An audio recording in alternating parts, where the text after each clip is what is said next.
Estamos acá en esta sección que esperamos toda la semana y esperamos también que usted lo espere. ¿Quién será? Alguien que es de la casa. Ricardo Neira. ¿Cómo está, Ricardo? Buenos días, Verónica. Digo, la sección hay tecnología, innovación. Tecnología, innovación. Y bueno, y hoy día vamos a hablar de los derechos que deben estar en una constitución, de los derechos de las tecnologías digitales, de las tecnologías de información. Qué interesante, porque esta es la nueva propuesta, ¿no es cierto?, de esta nueva constitución que tenemos que votar. Recuérdelo, plebiscito de salida, 4 de septiembre, infórmese, rechazo, apruebo. Bueno, aquí vamos a hablar justamente de derechos digitales y las responsabilidades también que tienen que haber, ¿no es cierto?, protección de datos. Eso, siempre, interesante, ¿eh? Sí. Así vamos a ver varios derechos que tienen que estar, hay derecho y deber, y la Constitución es la ley madre, ¿no es cierto? Es la ley que enmarca todo lo que vamos a desarrollar en el proyecto de corto, mediano plazo. Vamos a estar con una persona, me tienen que avisar si está conectado ya, el ingeniero civil informático, emprendedor, obviamente tecnológico, consultor en gestión, él es el señor Didier de Saint-Pierre, que está aquí en Chile, parece que estuviera en Francia, pero no, está aquí en Chile. Así es que vamos a conversar también con él justamente de esto, pues el articulado que nadie toma mucho en consideración, no se habla mucho de estos temas, se habla obviamente de derechos sociales, ¿no es cierto?, vivienda, educación, siempre están esos temas dando vuelta. Y obviamente, no menos importante, es el derecho a las tecnologías digitales, cómo van a estar regulados. Me imagino que todo eso está en la nueva. Yo no he llegado a esa parte todavía, así que aquí vamos a informarnos cómo está la nueva propuesta ¿no es cierto?, para esta nueva constitución.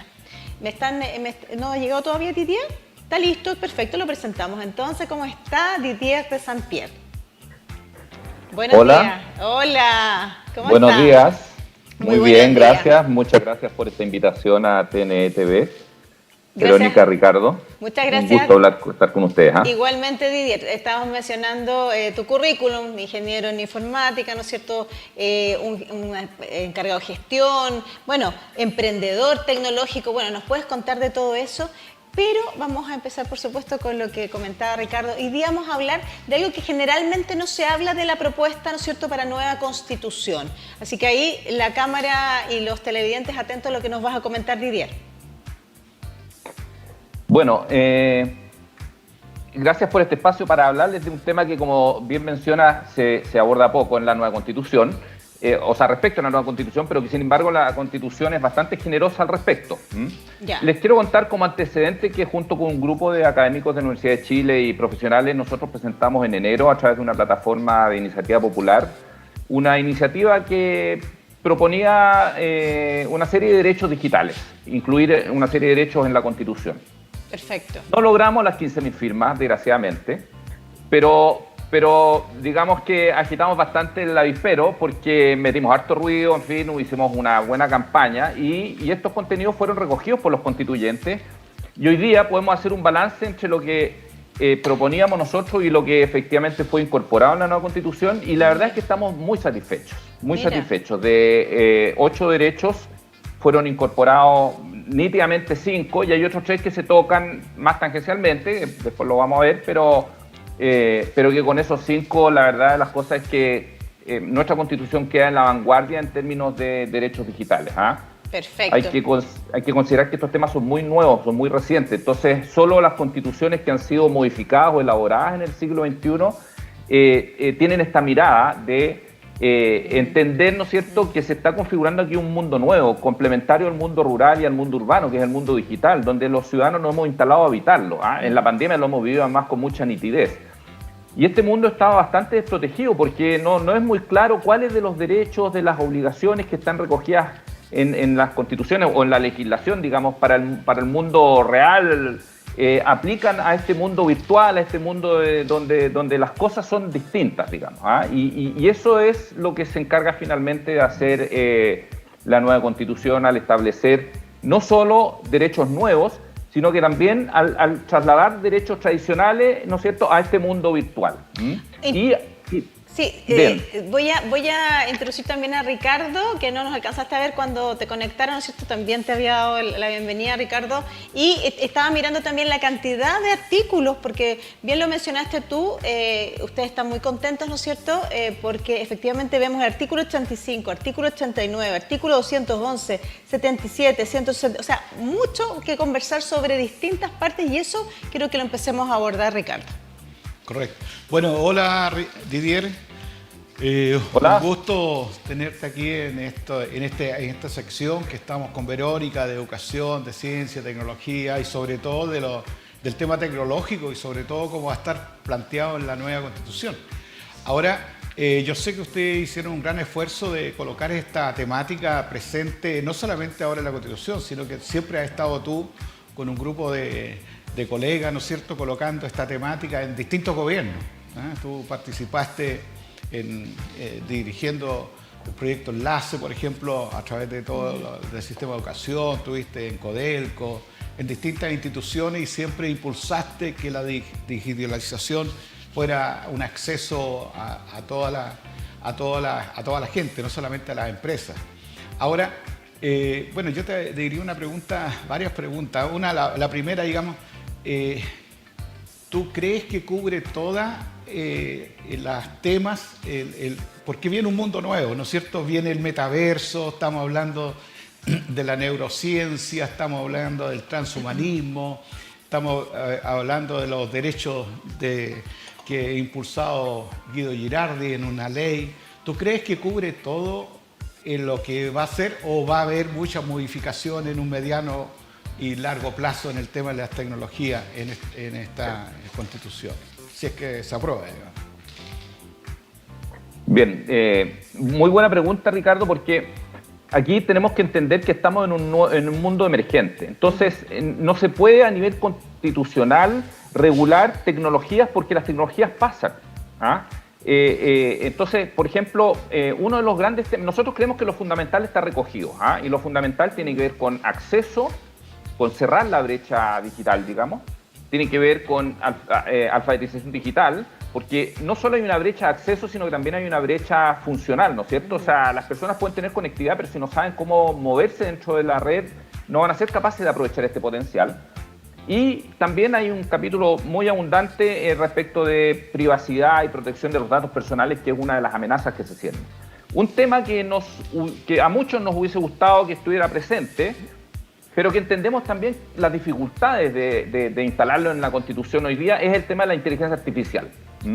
O planteado tal vez en un tema un poco distinto, la transparencia algorítmica, ¿ya? Recientemente vamos a tener algoritmos tomando decisiones por nosotros. De hecho, hace tiempo que ya los tenemos. Cuando uno vuela en un avión y, en fin, el piloto automático es eso, básicamente, ¿no es cierto? Es un algoritmo que toma decisiones por el piloto mientras el piloto está descansando, en fin. Pero dentro de poco nos vamos a subir a autos que van a ser autotripulados también, o sea, que van a ser autónomos. Y un algoritmo va a tomar la decisión de desplazarnos de un lugar a otro y de todo lo que ocurra en el tránsito. Entonces, los algoritmos tienen dos características. Son programados por personas que pueden tener sesgos y son entrenados después por datos que ciertamente están sesgados, porque vivimos en un mundo que tiene sesgos. Entonces, cuando un algoritmo, lo voy a poner un ejemplo muy tal vez incluso caricaturesco, pero que la gente lo va a entender, digamos. Yo me subo a un auto tripulado, ¿no es cierto? Y me encuentro y de repente se cruza un perro, un gato, digamos. Bueno, ahí hay distintas alternativas. Probablemente si lo programó un programador animalista, va a tratar de salvar el gato y a lo mejor va a poner en riesgo la vida de quien va dentro del auto, ¿no es cierto? Si lo programó otra persona, a lo mejor va a acelerar, digamos, de modo de minimizar el riesgo y va a pasar arriba del animal. Y tal vez hayan otros escenarios posibles. Ese es el sesgo del programador. Después, si tenemos un algoritmo que toma decisiones, por ejemplo, como ya está ocurriendo respecto de empleos, y que ha sido entrenado con información histórica, sin duda que las mujeres van a estar desfavorecidas por ese algoritmo, o sea que ese algoritmo va a reproducir los sesgos que tiene la sociedad hoy día. Entonces, uno tiene que estar muy consciente de eso y lo que uno solicita, lo que uno pida, es que exista transparencia algorítmica, es decir, que las personas que van a usar estos algoritmos conozcan lo que hay detrás, cuáles son los sesgos, cómo fueron entrenados, quién los programó, etcétera, para poder tomar efectivamente la decisión de si lo uso o no lo uso, ¿no es cierto? Ya, ese tema quedó fuera. Didier, perfecto, eso te iba a preguntar. ¿Ese tema específico es lo que ustedes más, en el fondo, como resienten que no esté incluido en este minuto? Sí, lo resentimos entre comillas porque la verdad es que entendemos también que es un tema que está tan verde todavía que es difícil plantearlo. Sin embargo, existe, y eso es lo interesante, existe hoy día una política de inteligencia artificial del Estado de Chile, digamos, y por lo tanto ese yo creo que es el primer paso, y probablemente esta va a ser en algún minuto una modificación constitucional, pero tal vez algunos años más, cuando ya esto esté maduro y uno sepa cómo regular este tipo o transparentar más bien este tipo de situaciones, poder incorporarlo a nivel constitucional. Oye, qué increíble, estos son debates de futuro que estamos haciendo por supuesto ahora, y antes de plantearte después, vamos a dejar un pensamiento al final, vamos a hacer una cosa filosófica después, preguntarte ahora lo concreto, ¿cuáles sí son, tú dirías, lo fundamental que así va a aparecer en esta propuesta para nueva constitución? Ya. A mí me parece que lo principal es el cierre de la brecha, o sea, el garantizar el acceso universal. Porque si bien hoy día da la sensación de que todo el mundo accede, no es así. La brecha entre el mundo rural y el mundo urbano es brutal. La brecha también a nivel de sectores socioeconómicos también es muy importante, la brecha de acceso. Hay comunas donde no llega internet, así de simple, comunas rurales, pero también sectores urbanos completos, digamos, que viven oscuros. Eso es inadmisible en un país como el nuestro, en donde todo está ocurriendo ahí. Entonces, el problema es que al existir esta brecha, lo que estamos haciendo es dejando un sector de la población al margen de este mundo y por lo tanto de este desarrollo y de todas las oportunidades que encierra este desarrollo. Entonces, yo diría que lo principal, lo que más nos ha agradado a nosotros es que efectivamente este artículo 85 que mencionabas, Verónica, garantiza que toda persona tiene derecho al acceso universal y a la conectividad digital. Y a las tecnologías de información, que es algo más raro, digamos, garantizar el acceso a las tecnologías, pero sí al acceso nos parece relevante. ¿Y este acceso, perdón, en la propuesta aparece una cantidad de tiempo en que tiene que estar implementado? No, de eso se encarga de eso vamos a hablar tal vez, si nos da el tiempo un poco más adelante, que son las consecuencias de estas declaraciones constitucionales, que son los marcos legales que tienen que aparecer. Esto va a gatillar que se generen legislaciones. Ya. Entonces, lo que plantea el artículo 85 es que el Estado tiene la obligación de superar las brechas de acceso, uso y participación en el espacio digital. ¿Qué es lo que uno esperaría que ocurra a continuación de esto? Es que exista, ya sea utilizando los mecanismos actuales, es decir, que son las empresas privadas las que conectan, digamos, que exista la obligación de las empresas que conecten zonas que no son rentables necesariamente económicamente como una compensación de aquellas que sí lo son mucho, digamos. O sea, por ejemplo, si alguien tiene, no sé, la posibilidad de conectar Vitacura o Las Condes, que al mismo tiempo, con toda la utilidad que eso le va a generar, destina algunos recursos para conectar algunas comunas rurales u otras. Ya, pero perfecto. la otra posibilidad es que sea el propio Estado el que se dé esa tarea, porque en la Constitución el Estado deja de ser subsidiario y pasa a ser un Estado solidario y ya va a tener herramientas, ya no va a tener las trabas para él proveer esa solución. Entonces, uno podría ver eventualmente incluso que aparezca, no sé si una empresa del Estado o una organización del Estado que se dedique a cerrar esta brecha de conectividad, pero lo que uno esperaría es que después de un tiempo todo el país esté conectado con una calidad de conexión adecuada, una velocidad, en fin. Así es. Ese era el artículo 85 específicamente que dice acceso universal, ¿no es cierto?, a las redes digitales y servicios que otorga. Tú mencionaste también algo importante. Tenemos el acceso, pero quizás no sabemos cómo manejarnos en eso, o sea, alfabetización digital. Y eso está contenido en el artículo 89, artículo 211 me aparece acá. Si nos pudieras comentar un poquitito más sobre eso. Sí.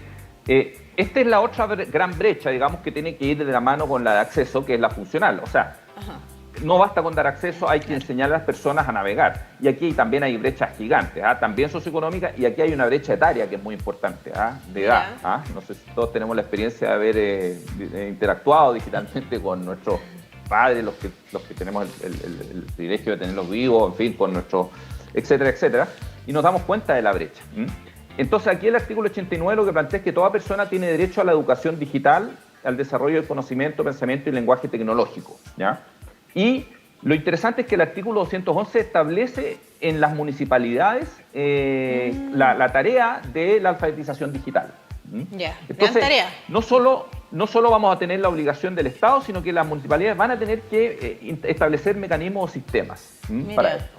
Mira, y de control me imagino también, de ver que en los colegios efectivamente municipales esté entregándose este acceso y obviamente esta enseñanza de cómo manejarse en estas nuevas tecnologías. Qué importante, Ricardo. Eso sí que va a ser un salto impactante si realmente se hace en lo práctico y no se demora tanto. Por eso yo preguntaba el tema de los plazos. Claro. Bueno, yo creo que también están los plazos y la estructura. Ahí yo le preguntaría también a Didier, supongamos que se apruebe la Constitución, supongamos que estén incorporadas estas modificaciones, o sea, esta incorporación de las tecnologías, ¿cómo ve él el aterrizaje? ¿Cuáles son los marcos legales? ¿Cómo lo ve? Y la estructura del Ejecutivo, los ministerios, porque ya 30 años o más, que bueno, yo he trabajado con Didier en algunos proyectos, el tema del tema de la tecnología, la incorporación al gobierno digital no ha sido fácil, no ha sido fácil. Y prácticamente porque han estado actuando distintos ministerios. Él estuvo, como te comenté anteriormente, en el proyecto Enlace, el Ministerio de Educación, pero también tiene que estar Corfo, también tiene que estar el Ministerio del Trabajo, distintos ministerios de Transporte y Telecomunicaciones, hoy día están implementando la 5G. ¿Cómo lo ves tú este tema de las tecnologías? ¿Centralizarlo en un gran proyecto, en algún ministerio de futuro, o cómo se hace la transversalidad? Yo me recuerdo también que Claudio Rego impulsó lo que llamaba el gobierno digital, pero después desapareció. Entonces, no sé, ahí me gustaría que Didier se explayara cómo ve el aterrizaje de esto desde el punto de vista estructural. Sí, yo quiero primero reconocer que efectivamente nos ha sido difícil incorporar estos temas en las agendas políticas. ¿Ya? No hemos tenido la recepción desde la transición, al menos, digamos, que hemos estado haciendo esfuerzos. Ricardo también ha participado de esfuerzos en esta naturaleza.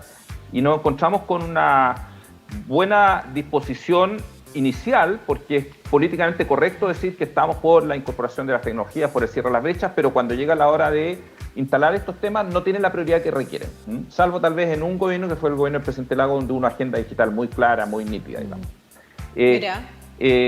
Respecto a la implementación, respecto al valor que esté en la Constitución ahora, yo creo que eso cambia todo, porque no sé si se entiende la relevancia de esto. O sea, cuando esto está en la Constitución, uno puede hacer valer estos derechos a nivel de recursos de protección. O sea, ya no tiene que hacer un gran juicio. La Internet no llega a mi comuna dentro de un tiempo. Yo no voy a tener que hacer un gran juicio de 10, 12 años tal vez para poder llegar a que las empresas instalen Internet. Con un recurso de protección, una vez que esto entre en régimen definitivo, digamos, obviamente entendemos que hay una transición, yo debería poder hacer que se falle muy rápidamente, ¿no es cierto?, porque es un derecho fundamental, son considerados derechos fundamentales. Entonces, esto debiera activar un dispositivo que hasta ahora no ha sido muy activo, digamos, en términos legislativos para proveer todo esto. Yo creo que no vamos a tener una única institucionalidad para esto. Yo creo que van a haber distintos grupos. De hecho, la propia Constitución crea algunos grupos y son bastante interesantes. Uno de ellos, no hemos hablado todavía de la privacidad y la protección de datos, pero uno de ellos tiene que ver con la agencia, ¿cómo le llaman? La Agencia de Protección, la Agencia Nacional de Protección de Datos, ¿ya? Que va a ser un organismo que va a velar por la promoción y la protección de los datos personales. Es decir, si yo veo que mis datos están siendo mal usados, yo entregué información, por ejemplo, para un fin, y esa información fue vendida por la persona a la que yo le entregué la información, y se integró con más información y al final construyeron un perfil mío y ese perfil me está afectando, por ejemplo, me está afectando mi empleabilidad o en fin, yo voy a tener un actor, un ente a quien acudir, que es esta Agencia Nacional de Protección, presentar mi caso y va a actuar casi como un fiscal, digamos. Va a tener las facultades de normar, de investigar, de fiscalizar y de sancionar a entidades públicas y privadas que violen esta norma, digamos, de privacidad. Y es muy importante porque ustedes entienden, ¿no es cierto?, que hoy día con toda la información que hay en Internet dispersa, integrar esa información tiene un riesgo obvio hacia las personas, digamos, de distinta naturaleza, digamos. Sobre todo integrándola sin la anuencia de quien la provee, digamos. Ese es un tema que surge muy fuerte. Didier, ese es un gran punto el que tú tocas, y justamente iba a hacerte pregunta con respecto a eso. La protección de nuestros datos, de quién los ocupa, de saber exactamente cómo van a ser ocupados. Y ahí también está en el articulado también de esta propuesta. Aparece eso, viene de forma relevante en cuanto a esto que es nuevo, que incluso nos afecta en este momento. Hay muchísimas violaciones de datos, de que te clonan el teléfono, ¿cierto? Y acceden a todo lo que tú puedes tener. Y eso obviamente es una preocupación porque además no hay la gente no ve una sanción. Quizás puede saber incluso quién se lo hackeó y todo, no pasa nada. Tú haces la denuncia y aquí no pasa nada. Entonces creo que es importante lo que plantea Didier y qué bueno que esté y que sea, como bien dice él, no dé la tremenda vuelta que podemos dar, que a lo mejor vas a un juicio y ves también que no pasa nada. Ese es un tema que sentimos un poquito, nos sentimos absolutamente en todo ámbito de cosas, pero obviamente el tema digital mucho más. Claramente. Aquí las tecnologías se colocan en los derechos fundamentales y eso es lo más relevante que hay. Es lo más relevante. Ahí no hay tema de discusión. Es mucho más fácil actuar en el control, el seguimiento, la supervisión. Y las personas van a tener, al ser derechos fundamentales, va a ser como el derecho a la salud, el derecho a la vivienda, va a ser mucho más, va a tener mayor presencia. Si me permiten, voy a leer los enunciados de algunos derechos para que ustedes vayan viendo que lo estaba comentando Didier, ¿no es cierto? Que son bastantes, son muchos. El acceso universal a las redes digitales y los servicios que otorga el artículo 85, la alfabetización y educación digital, artículo 89, artículo 211, derecho a relacionarse digitalmente con el Estado y que todos los servicios también tengan una versión no digital, ¿cierto? Artículo 175, el derecho al acceso a los datos públicos con fines de investigación, innovación, desarrollo, artículos 77 y 167, derecho a la privacidad, protección de datos, que es lo que estábamos hablando ahora, rectificación, olvido, artículo 70, artículo 86, artículo 375, extensión de una serie de derechos al mundo digital, por ejemplo, la libertad de expresión, artículo 81, seguridad informática, artículo 87 y democracia digital, artículo 152.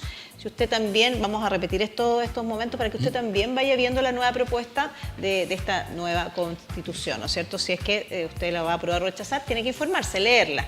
Así que ahí estamos, artículos bien específicos con respecto al tema de hoy, que es un tema, como lo decíamos, que tampoco se ha hablado. O sea, hablan otros derechos sociales, por supuesto, todos relevantes, pero esto también tiene muchísima importancia. Y Didier, ¿alguna reflexión? Yo quería plantear, perdón, como que dice Didier que estamos recién empezando, ¿no es cierto?, la inteligencia artificial se nos viene con todo y hay algo que decía Philip K. Dick en su libro ahí de Blade Runner, que después fue película, planteaba que todo lo racional tiene que también tener derechos y ahí seguramente nos vamos a poner, cuando haya esta inteligencia artificial desarrollada, yo me imagino con estos robots que van a parecer humanos, hay que planteárselo también. Ahí Didier, estamos soñando. Sí, absolutamente de acuerdo. O sea, aquí estamos hablando de una serie de derechos que tienen que ver con este nuevo mundo que estamos creando, que es el mundo digital, ¿no es cierto? Que, como les decía al comienzo, es un tercer espacio donde ya estamos habitando, paralelo al espacio del mundo rural y el mundo urbano. Entonces, es muy importante verificar cuáles de los derechos, y explicitar eso, cuáles de los derechos del mundo físico se trasladan a este mundo, ¿no es cierto? Por ejemplo, el hackeo, como lo mencionaba Verónica recién, el hackeo del celular. Probablemente hoy día las figuras delictivas respecto de eso todavía están poco claras y por eso que cuesta, digamos, entender cómo funciona toda esta cosa, ¿no? Entonces, en ese sentido, la Constitución nos deja a nosotros en una postura muy de vanguardia. Recoge además una cosa que las Naciones Unidas lleva ya un tiempo señalando y que estos tienen que ser derechos fundamentales, ¿no? Lo mencionaba Ricardo recién. Está muy alineado con ese concepto de que el acceso, la alfabetización tienen que ser derechos fundamentales y lo mismo la privacidad, y recoge algunos otros temas muy interesantes, ¿no es cierto?, relacionados, por ejemplo, con la violencia dentro de las redes. A nosotros nos hubiera gustado, por ejemplo, que hubiera una explicitación de las fake news, que es un fenómeno que ocurre, o sea, que está generando un nivel de incertidumbre y un nivel de desconfianza entre las redes que que puede liquidar esto como espacio de información. O sea, si no somos capaces de sancionar quien difunde y promueve noticias falsas, como lo hemos visto recientemente, ¿no es cierto? Y lo vimos también en el Brexit en Inglaterra, y lo hemos visto en muchas situaciones, digamos. Esto se nos puede escapar de las manos. Entonces hay que establecer también ciertos límites a la difusión de información falsa, a la violencia dentro de la red, en particular la violencia contra los menores, la violencia contra las mujeres, contra las minorías sexuales, etcétera. Eso está bastante explicitado, lo de las fake news no, pero la violencia sí. En fin, bueno, en un contexto de una constitución, yo diría, para el siglo XXI. Una constitución para el siglo XXI, ahí estaba Didier de Saint-Pierre, agradecidos de tenerlo aquí en el programa. Obviamente da para conversar muchísimo más. Tocamos así rápidamente y le pudimos dar una idea para que usted también vaya, ¿cierto, no es cierto?, y se informe y lea lo que están proponiendo como nueva constitución. Ricardo. Sí. Bueno, yo quiero agradecer la participación de Didier y con lo que dijiste tú recién, Verónica. Yo creo que el primer programa de televisión que estamos tocando el tema de los derechos fundamentales de las tecnologías digitales. Yo por lo menos no lo había escuchado en ningún canal de televisión que estemos hablando del tema de las tecnologías, cómo influir, qué pasa con estos temas se incorporan en la nueva Constitución. Así que quiero agradecer a Didier y Verónica, tú lo tocaste también. Somos el primer canal que estamos hablando de las tecnologías digitales. Sí, es bien importante porque vamos abriendo, ¿no es cierto?, comunicando, que es, yo creo, lo que hay que hacer justamente ahora, que usted tome la decisión informada. Y como bien decía Didier, hay tantas fake news quizás, entonces usted va aclarándolo directamente, ¿no es cierto?, donde está la fuente para que usted vea. Y también se abran otros temas, que siempre vemos, obviamente, derechos sociales muy importantes, pero este es muy importante y quizás no ha tenido la relevancia en medios de comunicación para poder entregarlo a la población. Y esa ojalá es nuestra idea. Te queremos agradecer, Didier, mucho gusto, y queremos tenerte en otro minuto también para que sigamos desarrollando más ideas. Muchas gracias a ustedes por invitarme y felicitaciones por abordar estos temas que, como bien lo mencionan, no son todos los sexy que podrían ser para el mundo político, pero son relevantes. Yo creo que las personas están empezando a sensibilizarse cada vez más por esto. Así que felicitaciones y gracias. Y debería ser, porque tú tocaste el tema de los fake news y justamente en el mundo político es donde más se dan muchas fake news. Eso podríamos hacer un capítulo específico. De hecho, también estábamos viendo ahí en España que en este minuto hay un tremendo escándalo justamente con un partido que dieron una fake news y fue bastante grave. Sí, así que interesante, Didier. Muchísimas gracias, un gusto, que tengas un excelente día. Gracias, chao. Ricardo, muchísimas gracias también, cerrando con Didier y contigo este segmento que siempre esperamos. Sí, así es. Así que, no, bueno, estos temas tienen que estar presentes, como dices tú, y vamos a seguir con otros temas tan relevantes y queremos ser lo primero que estén acá. Pues anteriormente colocamos aquí los temas iniciales. Acá. En TNE Contigo, ahí siempre hay la innovación de temas. Así que muchas gracias, Didier, Ricardo.